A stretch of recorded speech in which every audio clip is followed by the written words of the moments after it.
Hello and welcome to Sales Academy Showcase with your host, Adam Brooks. A show where we interview leaders in business to get underneath, to go a little bit deeper, to learn a bit more about the people behind the brands and the businesses that they've built. So before we go any further, I always say this: podcast safely. Listening to engaging content can distract you from your daily life. No animals or business owners were harmed in the making of these shows yet. So today we have the pleasure of a conversation with Michael Trigg, an individual who I believe has an awesome business and a very inspiring, inquisitive mind. Someone not just I like to hang out with and have a beer with, but someone who I love to chew the fat with. We regularly have conversations outside of our working relationship. We have conversations about everything and putting the world to rights. And I love to do that with intellectual and stimulating people. And Michael is one of those guys. So I will let Michael introduce his business in more detail as we get into the conversation.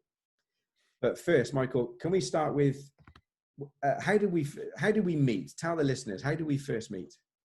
Well, I think we met at one of those networking events with an indifferent breakfast. It's not good for one's figure. But it actually we really started to resonate in me when I saw you on your feet, giving it rooty toot to the audience there. Yeah, it was great fun. Yeah, and if only I'd known I had like a public speaker trainer in the room, I may have been a little bit more daunted than, but you know what it's like, mate, in front of I don't think many things daunt you, Adam Brooks, at all. So it's we'll talk about this, I think, as we go into the conversation more.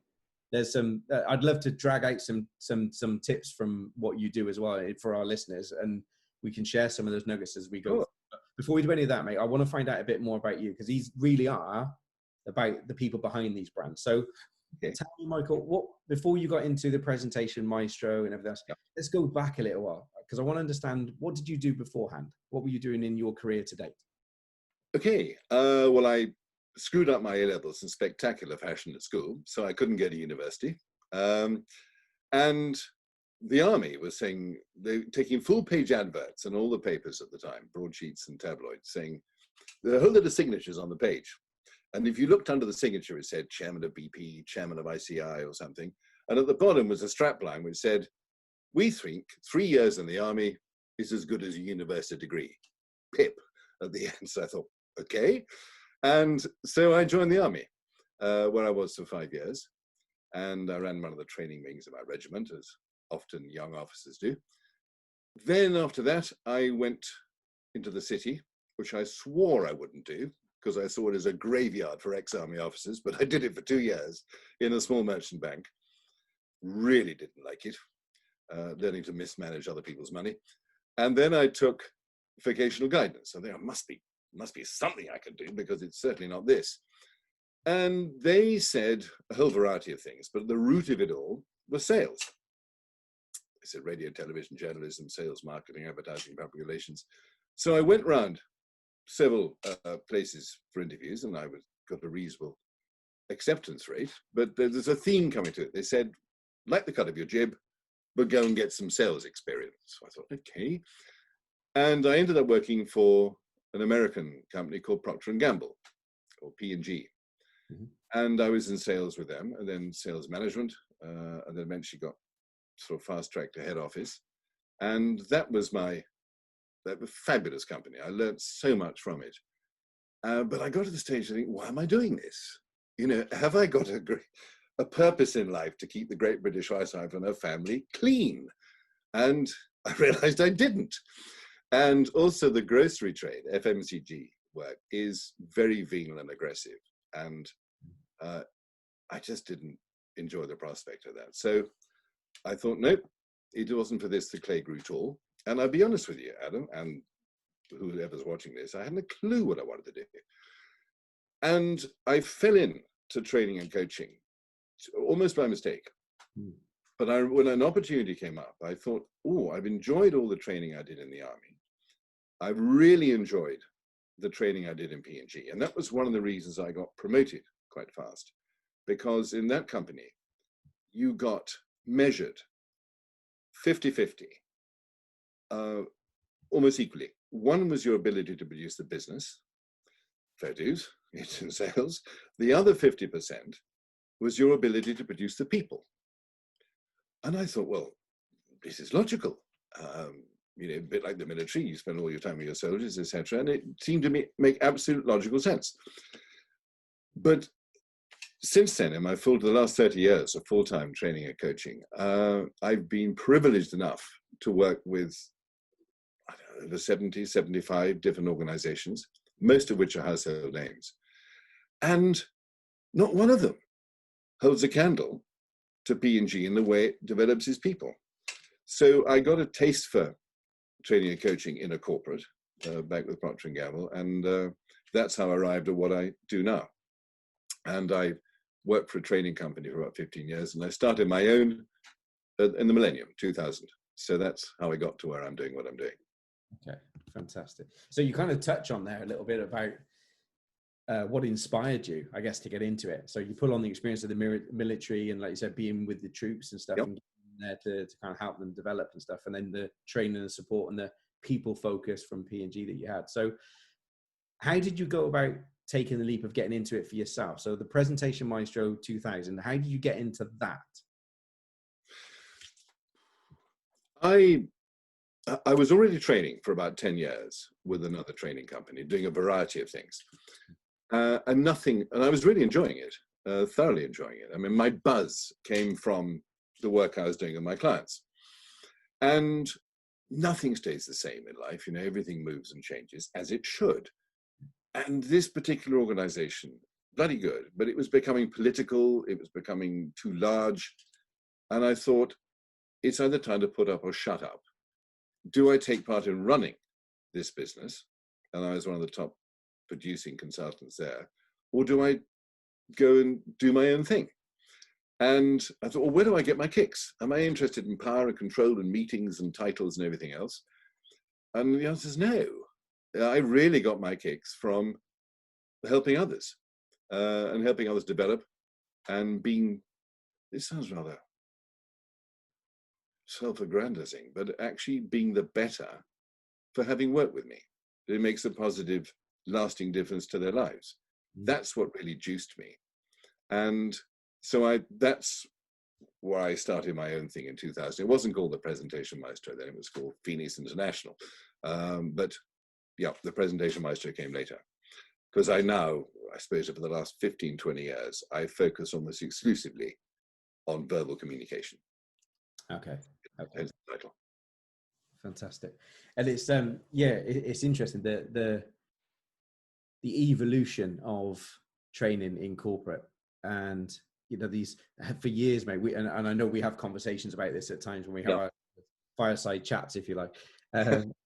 But the softer skills, you and I have played in the softer skill space for a large number of years now, and I've been coaching people in corporate and small business and in life, and the emotions that come with that and the challenges that come with that, they come into play. So it's the human being you're working with. So unapologetically living in service of others is kind of, that's where you and I are just absolutely aligned, Absolutely. And yet it almost sounds, is it contrite, whatever it sounds in a corporate world, they don't want to hear that, but absolutely they do. And they bloody need to, because everything they want you to focus on is to build the business. You build the business through your team and your customers, right? And so often, it's a cheesy phrase, but I use it quite a lot, is that we're human beings, not human doings. And so much of the corporate thrust has been and still is on the doing part. And it's often dry and procedural, and it doesn't take into account the needs and the aspirations and the personalities of the people working for them. Too much, I feel. Yeah, exactly. Totally agree with you, mate. So why do you, I'm interested to understand this, and I'd love you to go a bit deeper with this, if I can question you a little bit more as we go through it. Okay. So I want to understand, why do you believe in what you do so much? Why is it so important to you that you dedicate all of your time and passion and energy into supporting other people to be better? That's a great question. I've come to realize it's my dharma, as they would say in Sanskrit, my purpose. And I've been scratching my various parts of my anatomy for years, saying, what is your purpose? Why am I doing what I'm doing? And I've done all sorts of self-development work. I've God, this sounds like blowing my own trumpet, but I suppose I've spent an average over the last 25 years of 20 days a year sort of developing me. And I think we had this little conversation before we started this, that I'm going to retake my first ever NLP practitioner, but with neuroscience. So I've done a lot of digging into moi over the years, not too obsessed, I hope, but hopefully to make me a better or more effective person, and therefore more effective with my clients. And to begin with, when I started focusing on presenting, I think, actually, is this, it's great fun and it makes a difference to them, but is this really making a big difference to them? And then I realized quite some time ago that actually, although ostensibly we're talking about the level of ability, your ability to engage with an audience, actually, at least the way I do it, it touches people more at a level of identity as well as ability. And it's an incredible privilege to be able to do that. And so that's why I do it. It's part of my purpose. It helps people find their voice. And at least the way I do it, it helps more of the real them come out to play. And yeah, it's a real privilege to doing that, because to do it, because I find people often open up, even though it's ostensibly a skills type training. There seems to be more that pops out all the time, and it touches people at a profound level. And that's often, not always, but often. Yeah. And that's an incredible privilege to be able to do. So yes, I mean, and I'm speaking to the converted here, you delve much deeper most of the time in what you do. But so I think at least you'll understand where I'm coming from. Yeah. That's what gets me out of bed. It's making a difference to people. It's being, yeah, it's that sort of strong altruistic buzz as well, I guess. Yeah, I would, from knowing you now for quite a period of time, I've seen you work a room in terms of when you network, and it isn't like you're working a room. You are just genuinely interested in the people that you meet, and you have genuinely interesting conversations, and you are a genuinely interesting person to meet.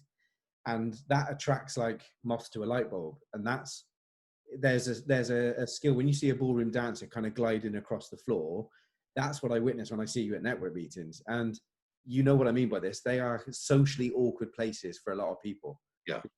We're not all extroverts, and we all are a balance of introverted and extroverted and stuff. Absolutely. You know, you go well, it's very kind of you to say so, because actually my interests hardly coincide with a lot of the people there. You know, I couldn't give a diddly about football. I think golf's a complete waste of time. Formula One is just bloody noisy. And did you see the match? No. But we still seem to find something to talk about. Yeah.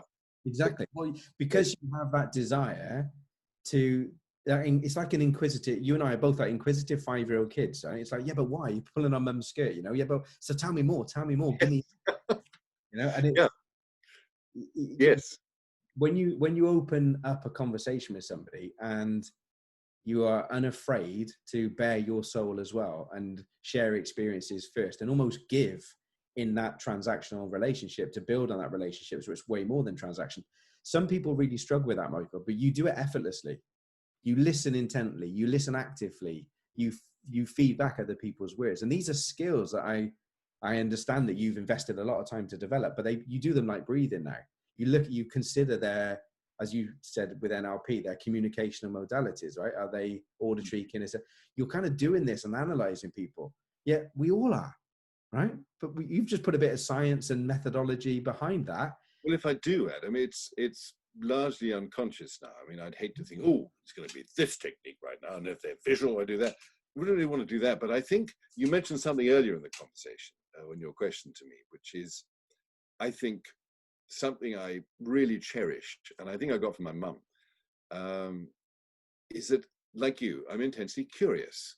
Yeah. I don't know much about anything, but I know a little about a lot of things. And it was the dear old late Queen Mum who said, there's always something interesting in everybody. Yeah. Your job is to find it. Love it. And yeah, everybody's got a bit of interest, as long as it's not bloody football or golf. You know? Yeah, but even so, it is finding that element of, okay, so where's the similarity? You know, and it's like if somebody says to me, do you like gardening? And I know you're a keen gardener, and I have not discovered the patience for gardening yet. I want it. I want it. I want the tomatoes now, It'll Mike. come, my boy, it'll come. I believe it will. So will prostate. So will prostate. But and awareness of prostate. I've reached that age of 45 now. I have to go for a prostate test apparently. But the understanding that I may not necessarily have a passion for gardening like you, but if I met you in a network meeting, I'd want to know why you're passionate about it. And if I get you talking about your favorite subject, that's half of the relationship starting to be developed, because I'm genuinely interested. I want to know. So what? Because I don't know that much about it. Why would you be? And that's enough of a kind of twist in the conversation, rather than going, "Oh, I don't know, and I'm not interested." I'm like, "I don't know. Tell me more." You know? Yeah, I mean, I think if I can bring out that curiosity in people, it's sort of reverse. But yes, that really helps things go on. But you mentioned networking several times today. Is that I think one of the crassest questions you can ask anybody at a networking event. Say, how's business? And I think like saying, if business was that fucking good, I wouldn't be here, would I? Yeah. And I thought, oh, Jesus, I never asked that because, and I didn't really like you be asking me. But I learned a lovely question quite a few years ago. And it came from, I was staying with a friend moons ago, and I was bored at night and I couldn't sleep. And I went to the bookshelf and I got this bloody great tome out which said Debrett's Social Etiquette. And I thought, God, this will be dull. But anyway, let's give it a whirl. And I opened it up and I can't remember anything else in it. But it said, if you're introduced to a dinner party or somewhere else, don't ask the usual questions like, what do you do? And how do you know Bertie or something? And just ask them this. So tell me, what's the nicest thing that's happened to you this week? And I thought, that's genius. Yeah. And I've tried that, or variations on it, many a time. And it's a wonderful state change people do. A, they're not expecting it. B, they have to search. And it just, and they don't know whether to answer in business or personally, but it just opens things up. Yeah. I don't often use it, but it's just quite fun. Yeah, the word that sprung to mind was, what a beautiful, disarming conversation opener. Isn't it? I can't claim to have invented it, but I have used it and stolen it. Yeah, no, I love it. And this, like, people, because I talk highly about you when you're in the room, I talk even higher about you when you're out of the room, right? So, because I genuinely love your passion for people and growth, and we share that. And, people ask me, so what was it that Michael actually does? And I'm like, have you ever seen The King's Speech? And they're like, the film? I'm like, yeah. I mean, he does that. I was like, what? He helps the king make it? No. If you've seen it, I help people go, fuck it, fuck it, fuck it, fuck it, fuck it, fuck it, fuck it. Until they break through, right? But that, you go back to that identity piece you mentioned earlier. If you watch that film and people watch that film back and they really look at the lessons and the way that he beautifully crafts the confidence to come out of the king. So it's not just about tackling the stammer. It's about the technology and everything. He's totally out of his comfort zone. He's not that extroverted. Why would anyone want to listen to me just because I'm king? There's all that. There's a complete kind of sabotage going on everything. And he slowly but surely, and he pokes him and he prods him and he nurtures him. Yeah. And he helps just create that blossom. And I'll go back to gardening now, that blossom of that character. And that's what you do with people. And if you sat down with a corporate guy and go, I'm going to help your sales guys blossom, he'd be like, well, we haven't got a budget for that. But if you turn around and said, okay, so tell me what your outputs are, and then I'll help figure out where all the blockages are, and I will help every single one of them get past it, they'll understand that. Yeah. But they just don't want to hear that it's the softer stuff that helps them get there. And that's the juice that I think you bring to the table in a way that I've never seen anybody else do. I've been a public speaker for many years. I've trained people on public speaking myself, that, and I do confidence, do motivation, do after dinner, do all those kind of things. We've done the circuits, mate. We both have. But you are an absolute, I've always said, beyond mastery is artistry. And when it comes to holding a room, when it comes to being able to just change your tone, pace, volume to make a point, use of pause and stuff, it's elegant watching you, Michael. It's truly, truly a privilege. And anyone who's listening to this now, and I don't want this to be a selling pitch for you. We'll come on to what you're doing in a second in a bit more detail. But anybody that's struggling, whether they've got to present to the board or they've got to, make a best man speech even, but we've got to, at some point in our lives, we are going to get called on multiple occasions where we have to take the floor in one way, shape or form, whatever that floor might be. Yeah. And every single one of us get nervous. You and I still get nervous, right? Absolutely. It's part of the process. But it's understanding how we control that, what tools we can build internally to be able to get, and that's what you do, mate, effortlessly and beautifully with clients.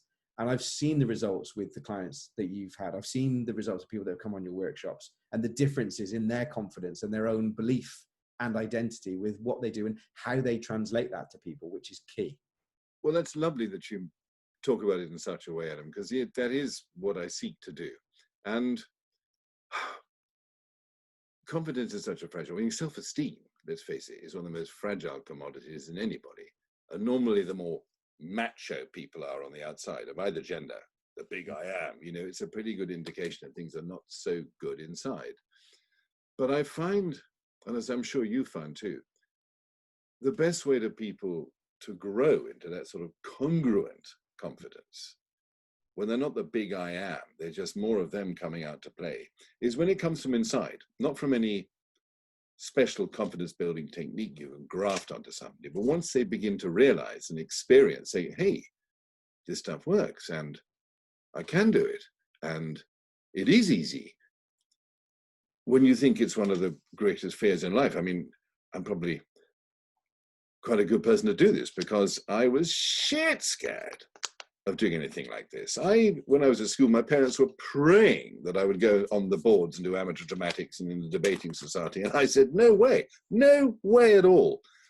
And, in my 20s, one of the reasons I didn't get married was I was too scared of walking down the aisle, looking at all those faces.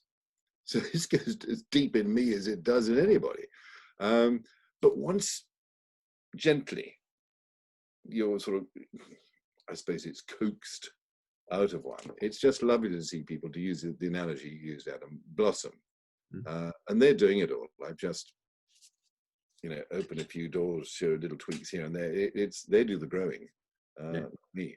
And it's a privilege. But can I mention, I think one of the reasons it's so important, I think, is that, and I do believe this at a fairly core level, I think, not everybody gets this, and that's fair enough.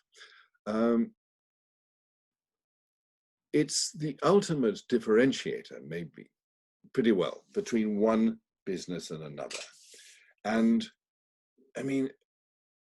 if you show me one bank that's any different to another, one insurance company that's different to another, one accountant that's really much different to another, blah, blah, blah. One could go on. And nearly all the people you and I have seen at networking events, they're doing similar things. One web designer compared to another web designer.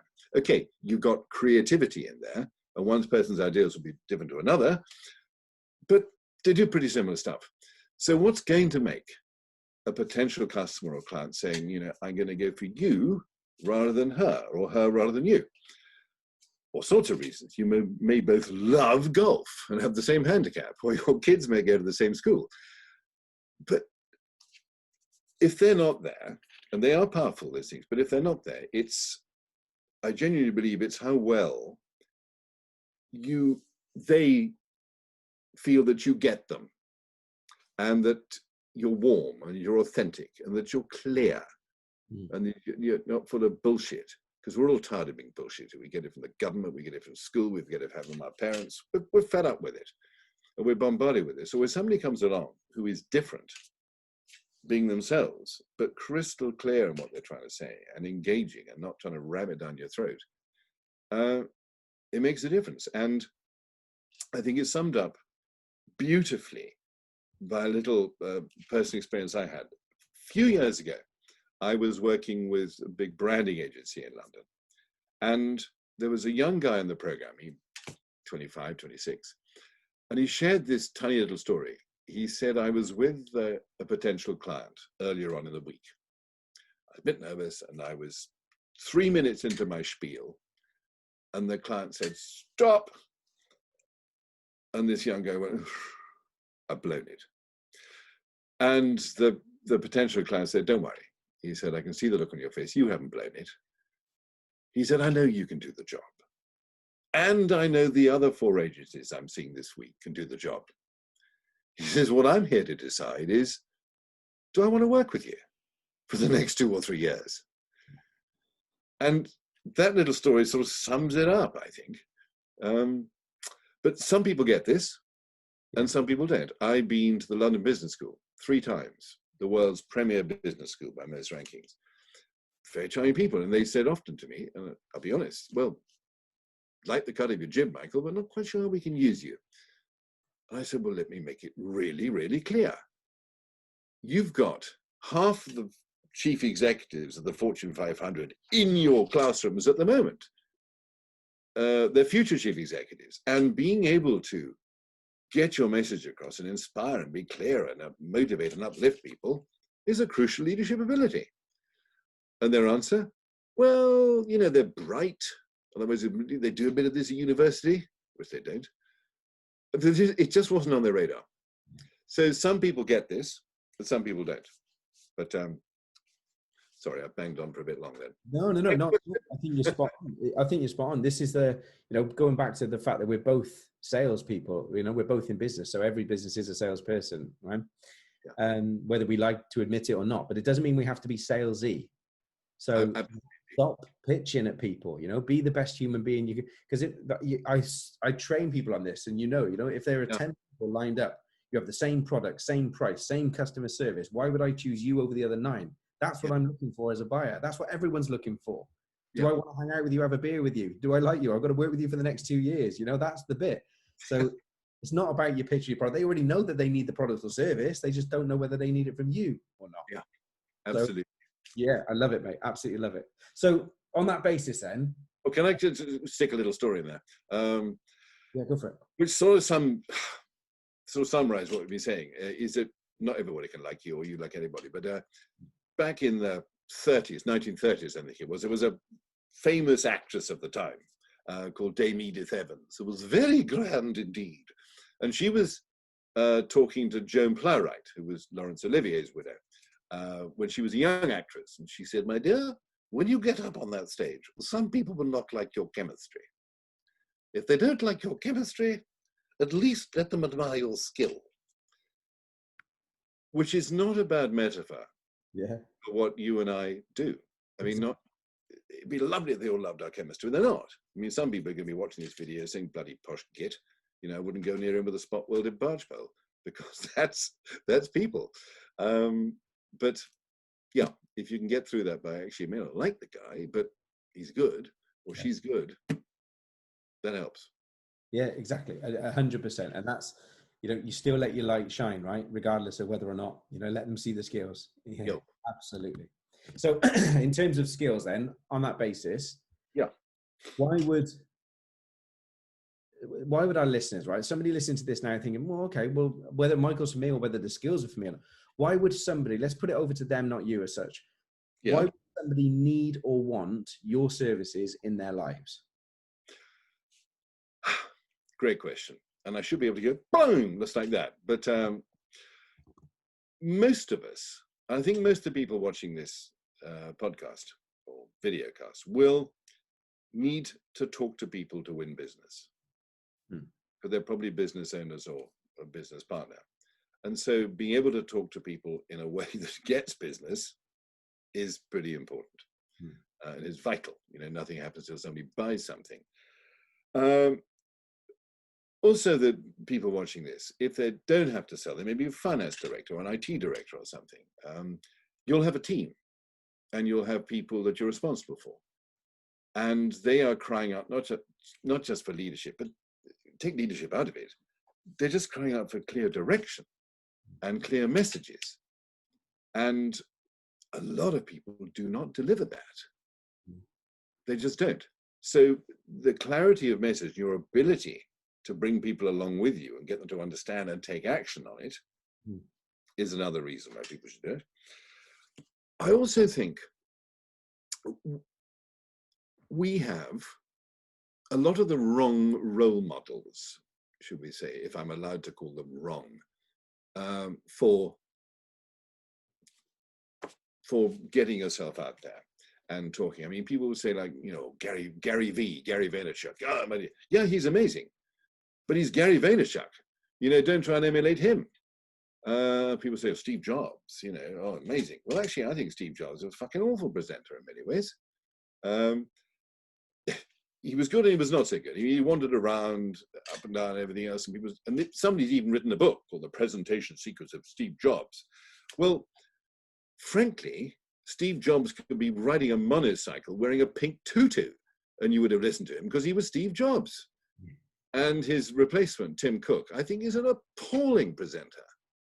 Absolutely appalling. Walks rhythmically up and down the stage, looks as he's sat on a pineapple because he looks thoroughly serious. But the reason you listen to people like that is because they have massive position power. Apple. They make the sexiest products on the planet, Apple. So, he could be wandering around the stage naked or standing on his head. You'd still listen. Yeah. And I think we often make the wrong sort of people, because they're damn successful at what they do, wrong role models in many ways. So I think a lot of people need to come back to say, I want to be like him or her. And actually look how about being more like you instead?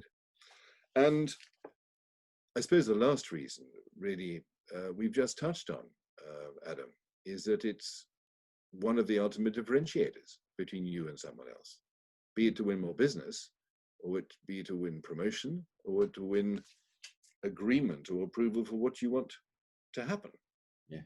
So that's, I think, why people, and actually talking about wrong role models, I was chatting to somebody the other day on a similar sort of, and he reminded me, and I'm glad he did, that I think the most downloaded or most watched TED Talk, or at least one of them, is a guy I know you'll have heard of called Dr. Ken Robinson, who, talking about education, an absolute delight. I mean, he breaks all the so-called rules. There wasn't one goddamn PowerPoint slide. And and I never heard of him before I saw him. Somebody suggested I watch him on TED. He shuffles onto the stage. He's got a bit of a club foot. Some people make judgments about that. But then when he starts to talk, because it's not only has he got a brain the size of a planet, but he's got a huge heart. And he's really clear in what he's saying. So, yeah. Yeah, there's a brilliant part in that, because Sir Ken just passed away literally a couple of weeks ago. I know. Short cancer battle, but he, bless him, in that TED Talk, he says about the teacher that goes up to the little girl and says, "What are you drawing?" She says, "I'm drawing a picture of God." And she said, "Oh, that's interesting. No one knows what God looks like." And she said, "They will do in a minute." Yes, I love absolutely beautiful. But you're absolutely right. His delivery is slightly dysfunctional, like mine, but I'm not the same style as him in any way, shape, or form, but my style is a bit dysfunctional to some of the things that stereotypically would be taught, but it works for me. And I think that goes back to the point that you made quite quietly a moment ago in those two is, well, how about being you rather than looking at other people? How about you being your best role model? Yes. How about you bringing out your best skills? And how about you really truly understanding the gift that you've got to give? I've always said the biggest crime is wasted talent. Yeah. And there are so many people, I think we talked about this last week, how many people that are less talented than you or I, way more successful than you or I, in every industry. And everyone can kind of look at themselves and go, there is somebody in my industry or in my life achieving what I want to achieve. And they are nowhere near as talented as me. Yeah, but they went for it. They backed themselves. I think it was, no, I don't know who it was, never mind. But some American author said, most people die with their music still in them. Yeah, beautiful. And that's, as you say, wasted talent, and that is a I had a phone call yesterday for somebody who wanted to join the program. Yeah. 2 years ago, I first spoke to them. I was referred by somebody who's known me in business for many years, and they referred them to me, and we had a conversation. I set them some tasks to do, and never heard back, which is part of my process, as you know. Deselection is a part of selection. And they phoned up yesterday and we had the conversation. And this individual said, I've still got the exercises you asked me to do, and I'm going to properly look at them now. And I was like, cool. So well done, because now you're ready. And that's not an arrogance thing. And that's not, but you understand what I mean, mate. We would talk about this a lot. You know, you can, as they say, you can lead a horse to water, you can't make it drink. You know, you can lead a person to knowledge, you can't make them think. You can open the door, but they have to want to step through. And when somebody is ready to do this and they're ready for the right reasons, that's when I think the magic happens. Yes. When people, you know, I'm sure you've had it where people book on courses because they have to, because they're going for that job interview, or they have, and they're there under duress in some way, shape, or form, rather there for the. How do you deal with those kind of people, mate? How do you turn them around and get them to buy into the reason for doing this? Oh golly, I don't have an instant answer for you there. I really don't. And I've had people like that, and it's only happened to me twice in 30 years. But I've had to throw people off my program because they were so disruptive, negative, and I just took them aside and said, listen, this is obviously not the right time for you or for me. I'm sure you've got better things to do, basically. But that, it often starts like that. But I think if you're good, which you're excellent at, Adam, is building rapport with them pretty early on. And let me give you an example. I can't tell you the how I do it because frankly, I don't know. But Clerical Medical, they run pension funds. And I remember I ran one program for them. And it was over large. There were too many people there. There were client directors, there were analysts, there were fund managers, and they really didn't want to be there. And it was sort of for most of the day. But something must have gone in, because within 2 weeks, they bagged a £300 million pension fund that had been eluding them for 3 years. Ask me how I did that? I don't know. What I do know is that I'm not bad at building rapport with the group, and also everything I do is, as you do, Adam, is not theoretical. It's all practical. It's been tried and tested. Yeah. It works, in other words. Yeah. It's not the only way. Nothing is the only way, but it works. And so it just must have seeped in through a bit of me, bit of osmosis, bit of, well, I might try this, and bingo. But goes back to curiosity again, right? Maybe I should try this.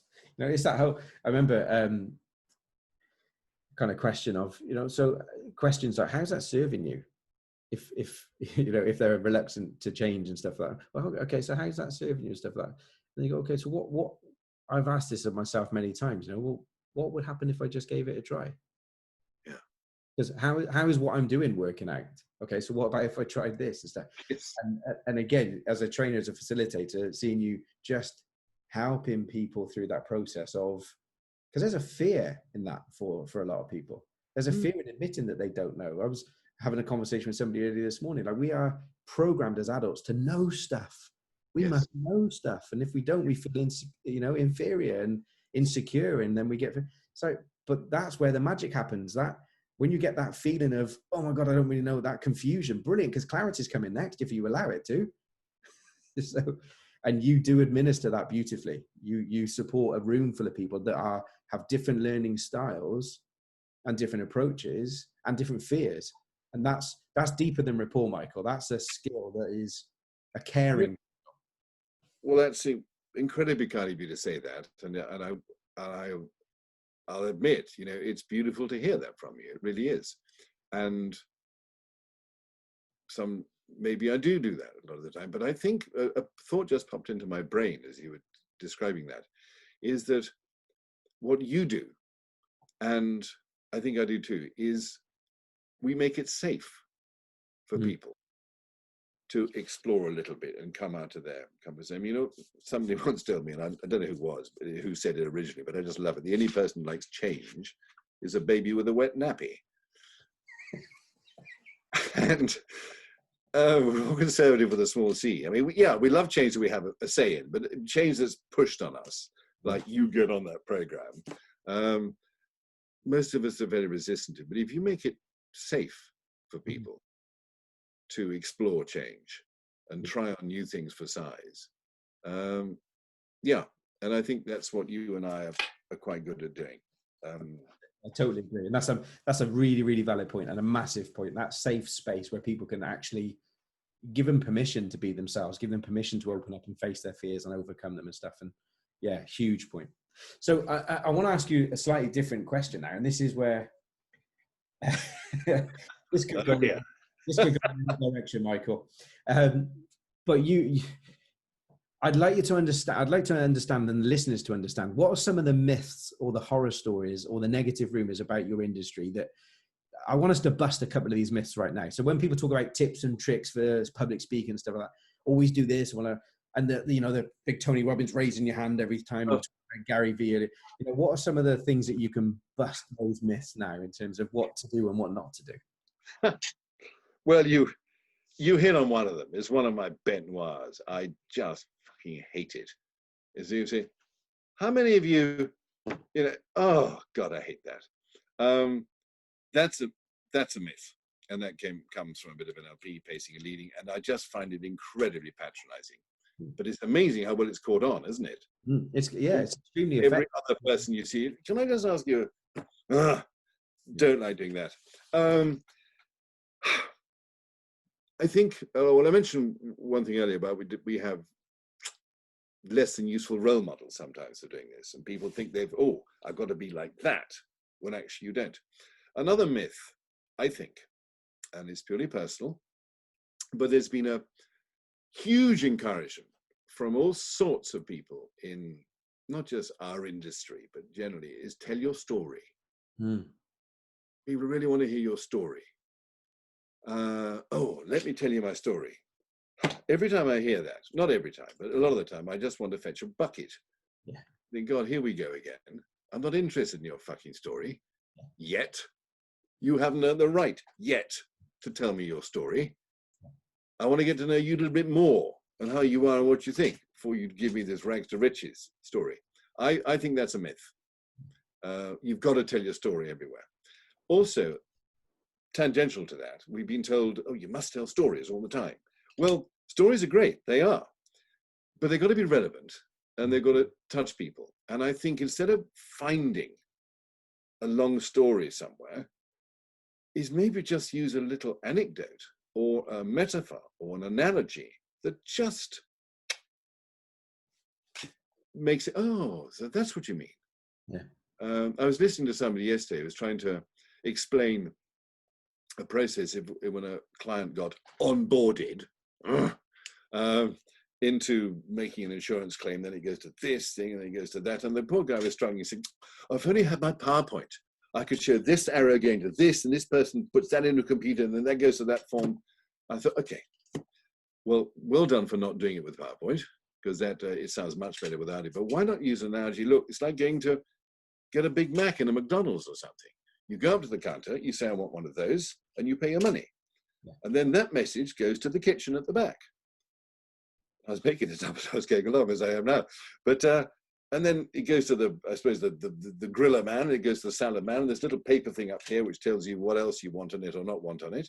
And then it goes to the packing person, who then wraps in the thing and bungs it to your window or through your car window. Yeah, that's not a long story. Little anecdote or metaphor can make things come alive a lot more. I wouldn't say a myth so much, but it's a deeply ingrained habit, is that most people think they must use PowerPoint. Yeah. Or the Apple equivalent. Now, it's a really useful tool. It is. But as Steve Jobs, who actually invented it before he went to Apple, said, people who really know what they're talking about don't need to use PowerPoint. And if you think of people who've touched one, moved one, like Ken Robinson, you mentioned from TED, or David Cameron, or Tony Blair, or Churchill, or Mandela, or Martin Luther King, or any good speaker who's touched you or moved you, the one thing they have in common, one of the main things they have in common, is they don't use PowerPoint. Mm-hmm. And most people use it through custom, because everybody else does, but also that's the only way they think they have for keeping on track, so they don't forget things. And that's absolutely understandable, but there is a way of keeping on track without doing that. So that's a myth that I would bust. Is that enough for you at this stage? Yeah, it is. Yeah, it is. If I can, if you will indulge me for a moment, because I would like Thank you, Ray. I'd like you to explain a little bit, actually, because as you said that then, I straight away went, yeah, but they have like speech kind of scrolling text telling them what to do, so they don't, and so they're not shuffling papers. They have that kind of prompt to go in and stuff. So I don't have that when I'm, so that's why I have a PowerPoint and stuff. But you've developed a system that basically enables me to not just remember, but to actually deliver everything, get my points across clearly, and never need notes. Right? Just tell the audience a little bit about this, because this is gold. Right? Thanks, Sam. Well, first of all, let's do that thing about people have the scrolling autocue, etc. That is an option for some people. It's expensive, and it's nearly always used by politicians or by senior management of things. It's similar thinking. Oh my God, they'll forget it if they don't have something like this. I would certainly sell people off that. Very few people can use it well, and it's a skill in itself, a real skill in itself. And so I would avoid that like the plague. What I have is, first of all, I give people a structure, which works everywhere. It works for 3 minutes. It works for 45 minutes. God forbid anybody be talking for longer than 45 minutes. The bum can't take it. Unless it's you, Adam, and it's a whole day training, in which case we're all energized all the way through it. But I'll stop pissing in your pocket, as the Australians say. What I do have is, first of all, I give them a structure that works everywhere, and everybody gets used to that. Then it's a sort of, and here's a metaphor I'll use so people can relate to. It's a sort of mind map, but it isn't. Yes, it uses colors and shapes and symbols and things, but what it does, and it takes about 2 hours to teach it online, it makes extra neural connections up here, by the motion movements of your hands, the different colors you're using, the symbols you're using, and basically it programs the brain with the information. It's extraordinary. Not absolutely line per line. If you want a poem, I wanted lonely as a cloud that floats on vales and hills, you need to learn and memorize the poem. Yeah. But there's very few things we need to memorize, apart from quotes like that. But this allows you, it's extraordinary. And I love doing it, because I love seeing the revelation of people's faces when, God, it works. And at the end, once they've used it, because that's the important one, not just teach them, they have to experience it for the first time. And at the end of their first talk using it, I go, well, how do you go? Well, okay, I think. I said, well, just have a look down. Did you cover everything? And they go, I think mostly. I said, no, have a real look. Yeah. And it just works, to quote Steve Jobs. It is very powerful. And as far as I know, I'm the only person teaching this, because I took the ideas of Tony Buzan and a few others, and I developed them, should we say, amended them for using as presentation. But God, it works, Adam. It really, really does. Yeah, it's incredible. Incredible.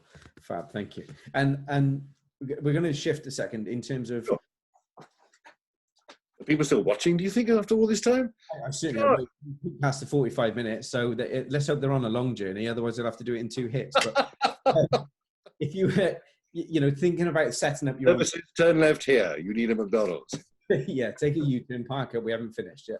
So you're a business owner, you set up your business back in the millennium, like you said. So what setbacks have you had so far?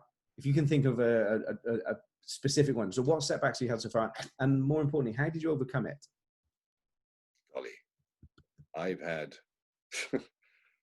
I've made pretty well every bloody mistake I think you can do.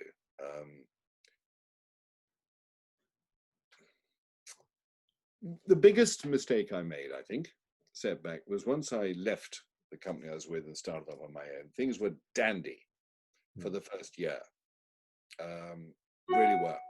And I thought, God, this is brilliant. I'm earning twice the money I was earning reasonably well for that previous training organization, but I doubled it within the first year. I thought, God, this is brilliant. And I don't have to go to tedious meetings and play the game and all that sort of thing.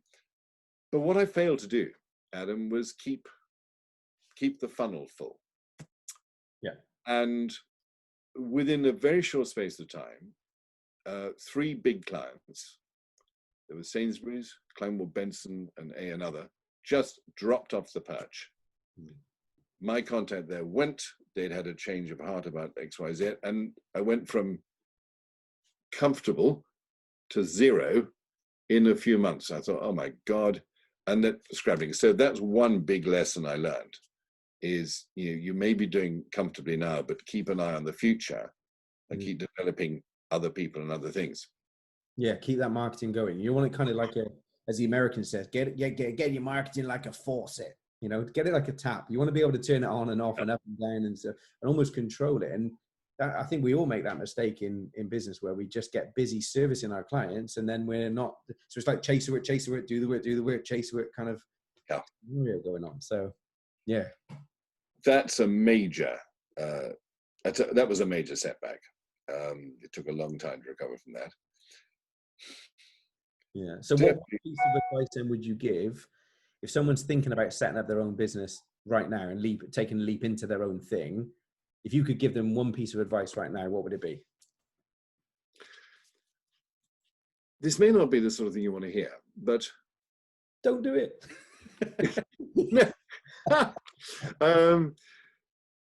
The contract is that when you work for somebody else, if you're thinking of setting up, you're currently being employed by somebody, this is the deal.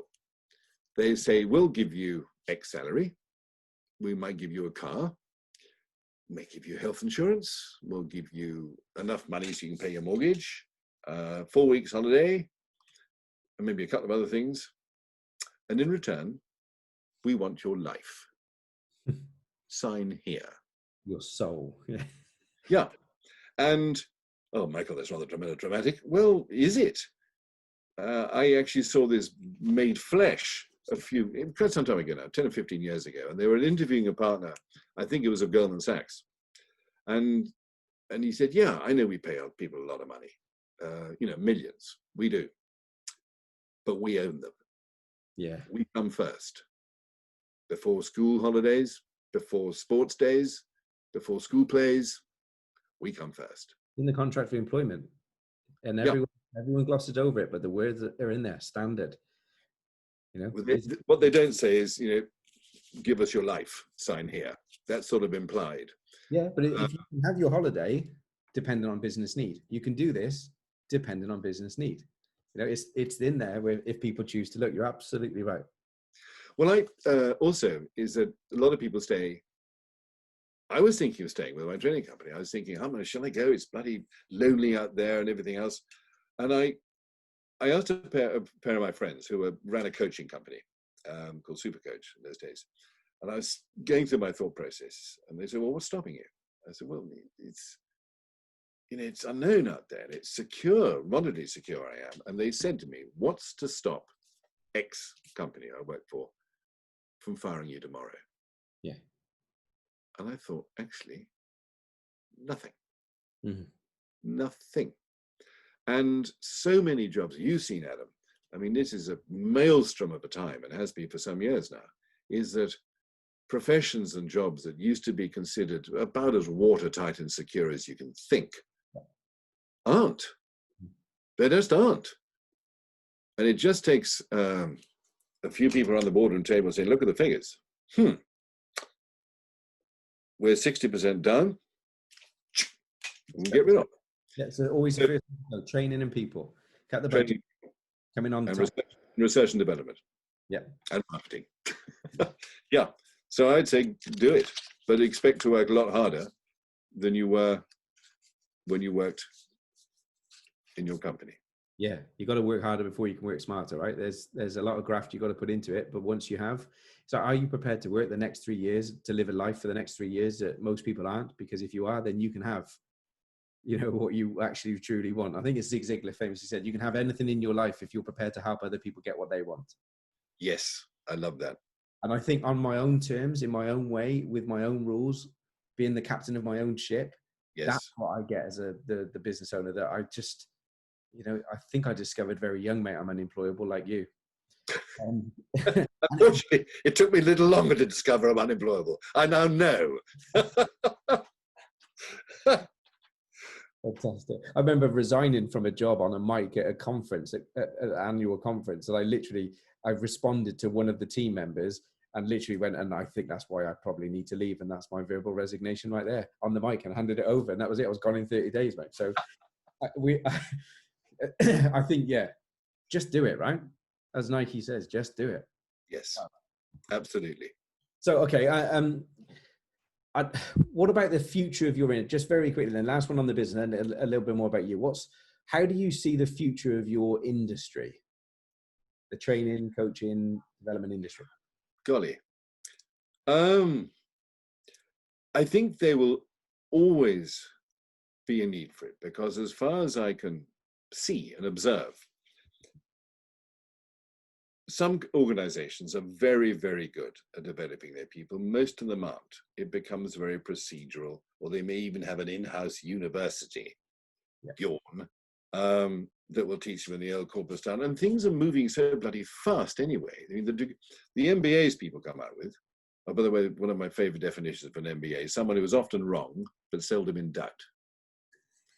And I had a picnic lunch with, God knows, 30 of them last weekend in Regent's Park.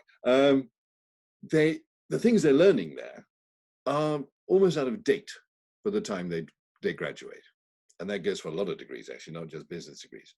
So the need to keep developing oneself, learning new things, and taking on a whole lot of new arrows in one's quiver has never been stronger.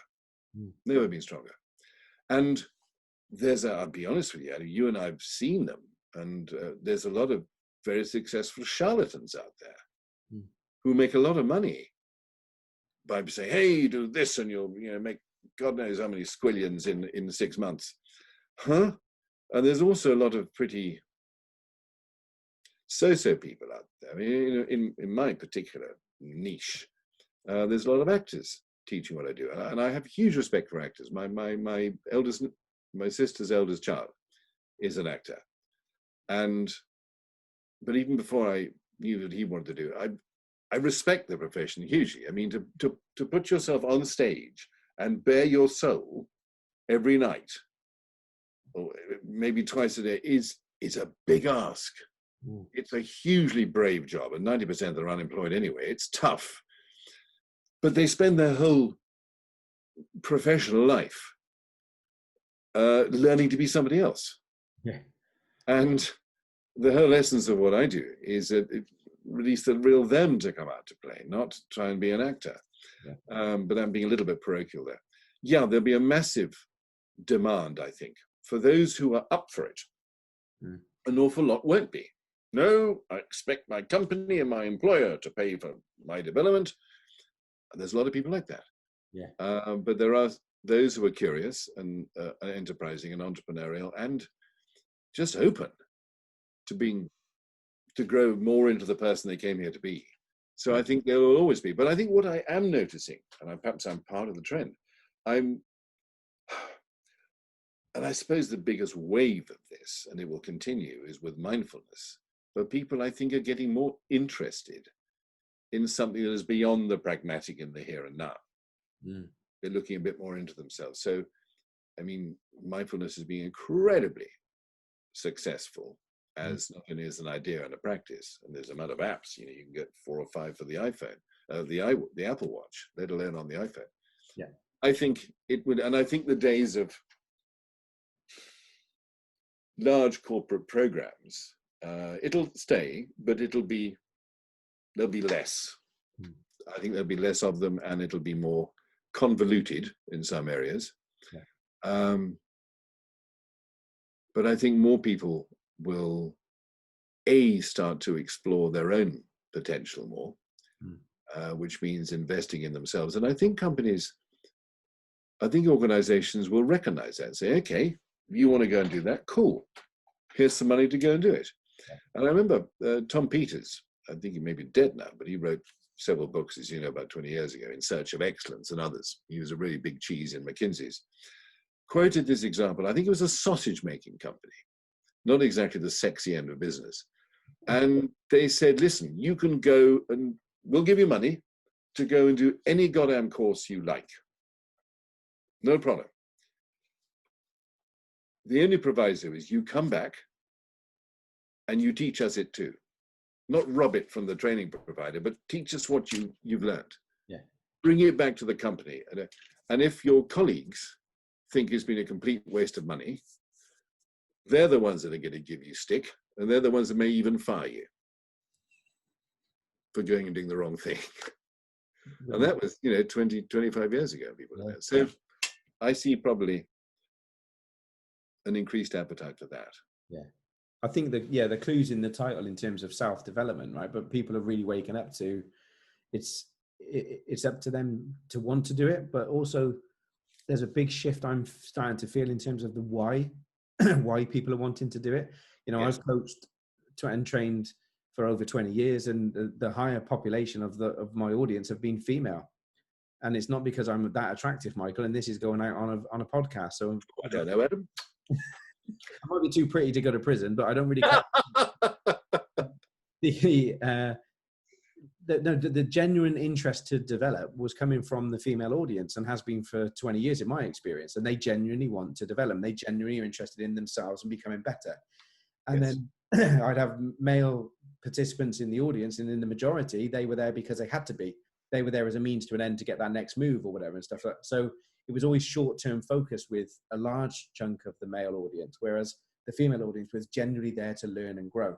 And what I've felt and seen is a shift in men going, actually, there's something in this. Yeah. I kind of need to invest in myself. And then you've got mental health and I'm a 45-year-old man. They've just raised the age to 49, but I'm the biggest risk to my own life, which is quite a scary and humbling thought. Yeah. Not getting on a plane, not driving at 100 miles an hour when I shouldn't be. I am the scariest. I am the biggest risk to me in terms of the way I think and feel and my own self-esteem, as you mentioned earlier on, which is a big driver for all of this. So, okay. On that theme, I listened to a webinar last week, and I still haven't written the notes up for it, which I hate getting behind like that. But really, really interesting. It was given by a guy called Paul Dunn. He's an extraordinary septuagenarian. He's a Brit, but he's been living in Australia for ages, or Singapore. He talks Australian. And he was talking about, having a why and having a purpose, which you talk a lot about too. And he said, what is really interesting is that one of the biggest organizations of accountants, I think it may be the British version of it is CIMA, Chartered Institute of Management Accountants or something, are saying that, no, the businesses that will succeed now are the ones that have a purpose, and the ones that really do have a why, apart from making money. And to hear this, it's the first time ever the accountancy profession has come up with something like this. Yeah. And in tandem with it, he also quoted, name I've forgotten, but the guy who runs BlackRock, the largest, investment management company in the world. Yeah. And they are now saying to all the companies they invest in, they said, the only way we are going to put money into you is if you can demonstrate what benefit your products and services have on the environment, the world. And I mean, you don't get much more hard-nosed than people who run money. What's the return? Yeah. This is the world's biggest firm of money managers saying, no, we don't just want the interest in your return. We want to know what difference you're making and why you're doing it. Yeah. Absolutely. And that, I think, is an interesting. Well, it takes the why proposition to a whole other level, doesn't it? And it's that we've been talking about this a lot recently. It's, the members of the Sales Academy family and stuff like that. There are people going on this journey as well, and Ian's sustainability program and stuff. He shared some stuff with me on an interview recently, and there's a company called Block in London that basically take the foam out of trainers and recycle it into furniture, and they kind of weld it all together, kind of reheat it, shape it, cut it, color it, and now you've got this really funky furniture, which is a foam seat sat in Google's headquarters in London, or O2 or other telecoms providers are available, but that came from waste trainers. So their raw materials for their products are free, and it's taken out the waste from another person's business into landfill, and then they're repurposing it. And the beautiful thing is they lease the furniture to these companies. So if the company say, oh, actually, we're a bit tired of these now, can we have some more? They send them back and they send them some different shaped ones and they remold them. Yeah. It's incredible. And they're basically taking a product business and making a service out of it and a leasable, repeatable business model out of waste. Brilliant. Yeah, that's, you know, if consumers are saying, if you don't have a green message, 73% of them, I don't want to buy from you. Businesses really need to listen to that why now. I totally get it. And I'm glad that the accountants are getting behind that because they have a lot of, yeah. Yeah. So brilliant. So on that basis, you mentioned Tom a moment ago, Michael. What are you reading or listening to at the moment? The Spectator, which is the oldest magazine in the English language, but that doesn't mean it's old-fashioned, I find an absolute delight. And just keeping up with that every week stretches me. But it's not just current affairs, which it does talk about. And it's apolitical means it doesn't... It has left-wing, right-wing, all sorts of green articles in there, so it's not taking a particular party line, but there's articles about exhibitions, about wildlife, about... Oh, it's fascinating. Keeps me gripped every week. So I read that. They have 3 different podcasts they do, in fact 4. One from America, so you know what the American political scene is happening. They coffee house shots happens every day, and they've just started doing every week, Thursday evening, 6 o'clock, all free, Spectator TV, where Andrew Neil interviews, because he's the chairman of Specky. So the Specky keeps me more than entertained and informed. What am I reading apart from that? Well, it's maybe a bit weird, but I've actually got the books here on the side. Do you mind if I share them with you, since you asked? Please do. I've heard about this one so often, and I haven't read it, The 5 Love Languages. Yeah. But I hear that it's absolutely brilliant, and I need to have a look at that. This, I've had this by my bed for about 3 months, and I've only opened the first 2 pages. China, Trade and Power, but what is happening, how and why we're having the challenges we are at the moment, and where China might go. I'm just about to go and do a week's angelic Reiki program down in Pembrokeshire. So this was part of the pre-reading, Journeys into the Heart, by a guy called Daniel Mittel, and the most unlikely name of Drunvalo Melchizedek. So for the name alone, I've got to open that up. And this may surprise you. I heard the author of this being interviewed on Start the Week or something. Merlin Sheldrake, Entangled Life. Ah, no, I heard this one as well. Yeah. About fungi. Yeah. Make our worlds, change our minds, and how they shape our futures. And I just thought, this sounds so fascinating. Yeah, I think, was it Radio? No, but look at the size of the bugger. An interview on Radio 4 or something. I'm sure it was. But... That's right. We must have heard the same thing. Yeah. Fantastic. Okay, cool. So there's a range there, and that just goes to show, you know, this is coming from the person who didn't want to be on the debate society, right? But now I can, if I want to have a healthy debate with somebody about, even if it's a sticky issue, or even maybe a controversial one, or maybe one that everyone's offended by these days, because we get offended by everything, Michael. I know I can pick up the phone to you, and we can debate the entire spectrum and back intelligently. And we do, and I love it. Listen from each other, and I love that about you. It's one of the many things I love about you too. I really Thank you. So, in terms of who would be your go-to though? So that's what you're reading at the moment. Who's your go-to book or author for self-development then, business and self-development? I don't really know. Is the answer. I mean, I'm not may I make an awful confession here? I'm not a great reader of business books. Not that I think I know it, because I don't. But frankly, they just bore me a lot of the time. Yeah. I get into it, I thought, oh, why am I reading this? I can't tell you the amount of holidays I've been on when I've taken a whole load of really worthy books to read, and I've never bloody opened them. But the one book I did get something from, and I've only got halfway through it, and I want to go back and start again and finish, is Cialdini's Influence. Yes, brilliant book. It is a brilliant book, and it's very close to related to what I do, because the meaning of all communication is influence. Yeah.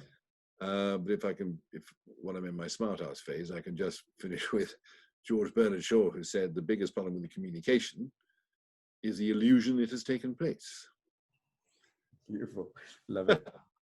Absolutely. Absolutely. And Cialdini is I always label it as an academic book because there's lots of references in his writing style. So he's referencing academic texts. So there's part of it that's a bit of a brain fuzzle if it's not your thing. But the 5 principles that he teaches in that book are absolutely phenomenal. And I think it's probably one of the most powerful sales book ever written, yet it isn't a sales book. Oh, wonderful. I will, well, I definitely, with that frame on it, I'll definitely have a look at it. But there's one book I have thought of. I haven't opened it for a very long time, but I was fascinated by it. I'm going to dig it out again. And it's a title that, it's not a business book, it's a people book. Yeah. And it's a title I can guarantee you and the viewers won't forget. It's called Brain Sex. Okay. And it's written by a man and a woman, David Jessel and Anne Muir. And it's in its God knows how many umpteenth edition, but it talks about the difference between the genders in the brain.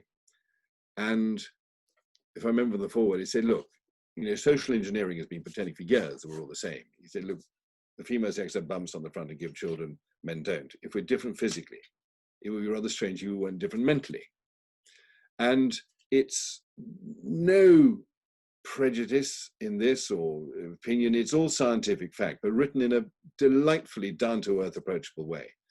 And they said, if we just realized the differences between us and play to the strengths of both, things would be better in the bedroom and the boardroom.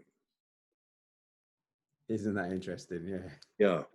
And it's quite an old book now. I mean, doctors' discoveries in neuroscience will have come out, but it's a great book.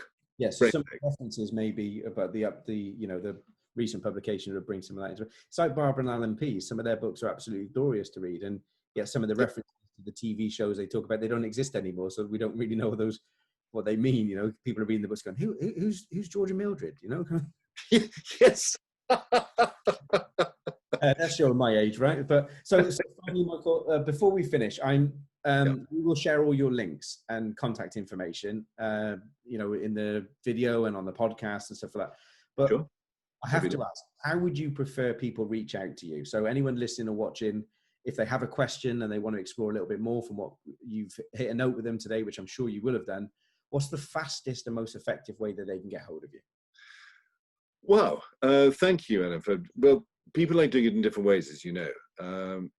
Can I put my phone number on the details you're putting out? Yeah, if you're happy to. Your mobile number? Yes, my mobile number. Yeah, fab. They're precious, and I have to go through my PA. No, give me a call. Yeah. Or text me. And if you don't want to do that, then connect with me on LinkedIn and message me. That's probably the easiest way. Okay, superb. Absolutely. I'm pretty good at getting back. So seriously, Michael, thank you. Thank you. It's been a joy and a privilege. Well, we have these conversations, and when I say thank you, I mean it for being so honest, because it has been fun. It always is having conversations with you, and I hope for you painless. And my mission with these talks, my mission with these kind of interviews is to get a little bit under the skin and allow people to get to know some of the personality and the person behind these companies. So in the main, a lot of us feel that business owners can be unreachable and out of touch. And you and I know that that's not the case, but we have to reach out to them to be able to. So this is trying to break down some of those barriers. So I believe wholeheartedly that there are brilliant stories that lay within each of us, as we talked about that earlier. And we have no idea just how our story can impact other people if we were to tell them. So I thank you once again, Ray, and a thank you to our listeners, our viewers, subscribers, and contributors as well. But Michael, it's been an absolute pleasure. You are a gentleman and a scholar. Well, Adam, can I say something similar in return? It's, first of all, thank you for inviting me on here and giving me the chance to open the kimono a little.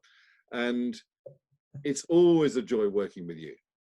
You're one of the warmest, brightest, most astute, funniest people I know. And you've made me feel safe, not just today on the podcast, but when we work together. You've known me for some years now, and I have shared a lot of my dirty laundry with you. And yeah, you know me under the bonnet, but you've allowed me to get under your bonnet too. And I thank you for that. And it's an absolute joy working with you. And anybody listening to this is sitting on the fence of whether to work with Adam, we can say Sales Academy or Skinny Ramo, but you in particular, I wouldn't sit on the fence. I'd give it a try. Because you, Adam, are a legend, to use your own expression. Well, to use your words, mate, it's a privilege, and thank you. I appreciate it. Actually, one last final thought, which I thought you'd enjoy. A friend of mine, a good friend of mine, who is a professional stand-up comedian, among many other things, said to me years ago, he said, if you ever get a heckler in the crowd, give them the microphone. And I said, I beg your pardon. He said, they'll either freeze or they'll be funnier than you. If they are, sit down and let them do a better job. And he's absolutely right. The amount of times I've had hecklers at a conference, at a meeting and stuff, and you kind of give the floor to them, and they are either brilliantly and they help you, or they freeze and then they never pipe up again. You know, so brilliant. Final bit of advice there that I thought might raise. I love it. For you, mate. Give them the microphone. So listen, thank you very much, and thank you for everybody that's listening. It's been a pleasure having you on, Michael, and I will be sharing links for your events, because I know you run events regularly as well, and training courses to take that process that we were talking about earlier on. So if you have one coming up, which I believe you do, I'll be popping those links in as well. Right. So thanks ever so much, Michael. Thank you very much indeed. Take care.